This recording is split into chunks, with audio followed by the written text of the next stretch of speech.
the pressure that they claim they're upping on Hamas to get the release, that's not true. The terms were the same.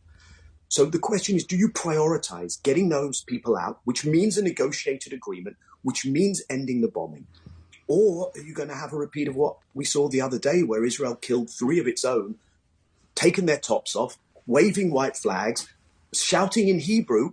And if that's the way those people are treated, one can only imagine the ease with which the open fire regulations are being implemented by the Israeli military. I hope the Israelis are thinking a little harder about how this looks in the region, because I think the region is looking at this and is seeing an Israeli military that has been extremely circumspect about engaging in close quarters combat, has instead bombed things and then goes and kills its own. And this is not the image that they should be wanting to project, not only because they're enraging people and guaranteeing the replenishing and multiplying of the ranks of those who want to take up armed resistance, but I also think the military is just not looking good.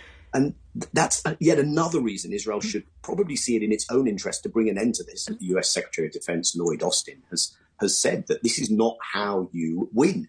Asymmetrical warfare, where you need to win over the public. This isn't just about how many you kill, but it's about where are the hearts and minds. And in that respect, I think that Israel has probably lost already by virtue of this unbelievable scale of civilian killing. I think that's a problem for Israel and for the US and for those who are supporting that operation into the future. And I think what we should want to see is a political process.